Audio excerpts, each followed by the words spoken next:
तो hello everybody and welcome back to Skills Pro, जहां हम लोग सीखते हैं money making skills to make our everyday life better. और ये है प्रीमियर प्रो का मास्टरी कोर्स, जहां पर हम आज सीखने जा रहे हैं कि what is the basic interface of Premiere Pro. ठीक है, जब आप प्रीमियर प्रो ओपन करोगे तो मोस्ट प्रोबेबली आपको कुछ ऐसा इंटरफेस देखने को मिलेगा। ठीक है, ये जो इंटरफेस आपको देखने को मिल रहा है ये थोड़ा सा आपको लिटिल बिट कॉम्प्लिकेटेड लग सकता है इनिशियली, लेकिन समय के साथ ये चीजें इतनी ऑब्वियस हो जाती है कि आपको इसमें मजा आने लगेगा। Let me just illustrate this for you. Premiere Pro basically बहुत सारे पैनल से मिलके बना है। अब पैनल क्या होता है? पैनल आपके विंडोज में टैब की तरह है। विंडोज में जो टैब खुलते हैं, जैसे कि प्रॉपर्टीज टैब खुलता है, वैसे ही जो प्रीमियर प्रो है वो बहुत सारे पैनल से मिलके बना है, टैब से मिलके बना है। अब ध्यान से देखोगे तो आपको अलग अलग जगह पे कुछ पैनल दिख रहे होंगे, जैसे कि effect control panel, tools panel, audio mixer panel. यहाँ पे टाइमलाइन पैनल में आप देखो तो यहाँ पे जो सीक्वेंस बना हुआ है उसका नाम शो कर रहा है। ऐसे बहुत सारे पैनल से मिलके बना है। ठीक है, ये जो पैनल है इनका अलग अलग काम है। The best thing about the Premiere Pro is यहाँ पे सारे पैनल्स को हम लोग अलग कर सकते हैं और उसको हम लोग अलग अलग अपने स्क्रीन पे रख सकते हैं जहां हम लोग चाहें। लेट्स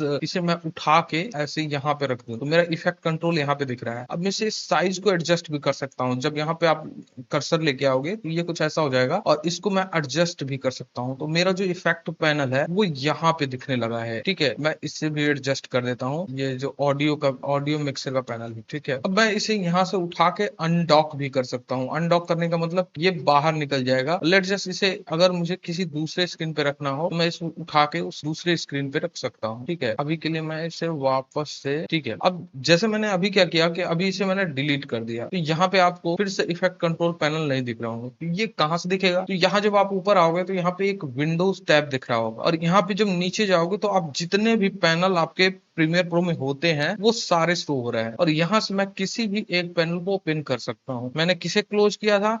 मैंने क्लोज किया था इफेक्ट कंट्रोल पैनल को। यहाँ से मैं इफेक्ट कंट्रोल पैनल को अगर सेलेक्ट कर लूं जिस पे टिक है, तो ये देखो आप फिर से इफेक्ट कंट्रोल खुल गया है अनडॉक। अब अगर मैं इसे देखो यहाँ से उठा के ये जो ये वाला चीज है इससे उठा के अगर यहाँ पे लाके ऐसे डॉक करूं तो ये डॉक हो जाएगा और फिर से मेरा इफेक्ट कंट्रोल पैनल यहाँ पे दिखने लगेगा। ठीक है, काफी सिंपल प्रोसेस, काफी सिंपल इंटरफेस है प्रीमियर प्रो का। इतना आसान है, इतना ऑप्टिमाइजेबल है कि आप अपने वर्क फ्लो के अनुसार ऑप्टिमाइज कर सकते हो। ठीक है, अब जो ये पूरा आपको पैनल का ग्रुप दिख रहा है इसे पैनल ग्रुप कहते हैं और अलग अलग पैनल ग्रुप आपको प्रीमियर प्रो में दिखते हैं। इससे हमारा कम स्पेस में ज्यादा चीजें, ज्यादा ऑप्शंस आ पाते हैं। इसके यूजर इंटरफेस को ऐसा डिजाइन किया गया है। ये जो आपको जो दिख रहा है जिसपे आप अभी काम कर रहे हो इसे क्या बोलते हैं? तो इसे प्रीमियर प्रो में वर्क स्पेस बोलते हैं। अभी हम जो है, अगर आप ऊपर देखोगे तो अभी हम जो है एडिटिंग वर्क स्पेस में, अगर आपका ये नहीं शो कर रहा है तो यहाँ पे बार शो कर रहा होगा और इसमें जब आप क्लिक करोगे तो यहाँ पे शो वर्क स्पेस टैब का ऑप्शन आएगा। अगर इस पे क्लिक कर दोगे तो ये शो होने लगेगा। अभी जो वर्क स्पेस क्या है? वर्क स्पेस प्रीसेट है बहुत सारे पैनल ग्रुप का। वो पहले से ही ये प्रीसेट आपको प्रोवाइड किया जाता है, आपको खुद से वर्क स्पेस क्रिएट करने की जरूरत नहीं है। ठीक है, अभी जो एडिटिंग वर्क स्पेस है उसमें कुछ हमारे पैनल्स इस तरह अरेंज हुए हैं। अगर मैं यहाँ पे कलर में चला जाऊं तो आपको देखोगे कुछ नए पैनल्स भी दिख रहे हैं और हमारा जो वर्क स्पेस है वो भी थोड़ा सा अलग तरीके से ऑर्गेनाइज हो गया। ठीक है, वैसे ही अगर मैं इसेंशियल्स में चले जाऊं तो हमको कुछ अलग तरीके से देखने को मिलेगा। ठीक है, मैं एडिटिंग पे आ जाता हूँ। एडिटिंग ज्यादातर जो काम होता है वो हम लोग एडिटिंग पे करेंगे। तो मैं एडिटिंग पे चला आया। लेट्स मेरा वर्क स्पेस ऐसा दिख रहा है और मैं डिफॉल्ट जो वर्क स्पेस मैंने जब खोला था प्रीमियर प्रो उस पे मैं जाना चाहता हूँ। तो मैं कहाँ से जाऊंगा? तो मैं विंडोज में आ जाऊंगा फिर से और विंडोज में आके जब मैं वर्क स्पेसेस पे जाऊंगा तो यहाँ पे ऑल पैनल असेंबली आपके सारे वर्क स्पेस दिख रहे हैं। मुझे एडिटिंग पे काम करना था, मैं फिर से यहाँ से एडिटिंग सेलेक्ट कर लेता हूँ और मैं एड आ जाऊंगा। यहाँ पे भी आप सेलेक्ट कर सकते हो। यहाँ से भी प्रीमियर प्रो में बाय डिफॉल्ट जो होता है ये ऑफ होता है, इसको यहाँ से ऑन करना होता है। तो अब दूसरा तरीका है कि आप विंडोज में जाके यही सेम काम कर सकते हो। ठीक है, अब क्या है कि अगर मेरे को अपना वर्क स्पेस सेव करना हो, लेट्स क्या करूं, इफेक्ट, मैं इफेक्ट्स को यहाँ पे लाके ड्रॉप कर देता हूँ। ठीक है, मेरा इफेक्ट्स जो हो ये ऐसे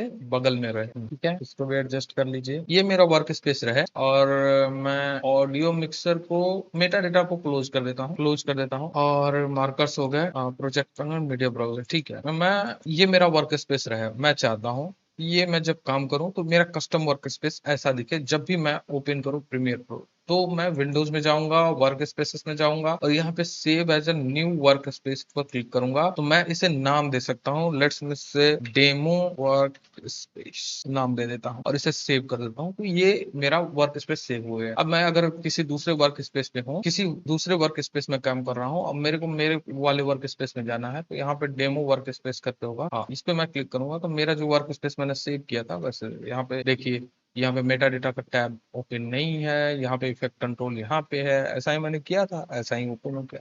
ठीक है, थोड़ा सा एक आपको आइडिया देता हूँ, जो एडिटिंग वर्क स्पेस है जिसपे ज्यादातर लोग काम करते हैं और ज्यादातर हम लोग टाइम बिताएंगे, और उसका जो वो होता है इंटरफेस होता है वो कुछ ऐसा देखने को मिलता है। तो इसमें जो कुछ पैनल है, इंपॉर्टेंट पैनल है, उनका मैं काम बताता हूँ। जैसे सबसे पहले प्रोजेक्ट पैनल में, प्रोजेक्ट पैनल में आपको प्रोजेक्ट फाइल्स जितने भी आपने इंपोर्ट कर रखते हैं, जितने भी बिन्स बना रखे हैं, म्यूजिक वीडियोज सारे आपको यहाँ पे दिखेंगे।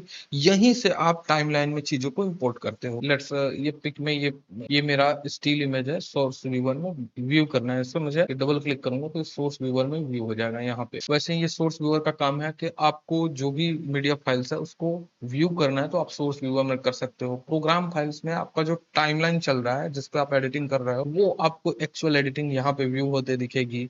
ये आपका टाइमलाइन पैनल है। यहाँ पे जो सीक्वेंस होता है आपका, मैंने बताया था आपको सीक्वेंस क्या होते हैं, बीन्स क्या होते हैं, तो जो सीक्वेंस होता है वो यहाँ पे ओपन होके दिखेगा आपको। ये एक्चुअल कैनवास जहाँ पे एडिटिंग चल रही होगी। आई होप मैंने आपको वर्क स्पेस के बारे में एक ओवरऑल आइडिया दे दिया। ठीक है, आज के क्लास में इतने, मिलते हैं अगले क्लास में, तब तक करते रहिए ग्रो, क्योंकि ये है स्किल्स।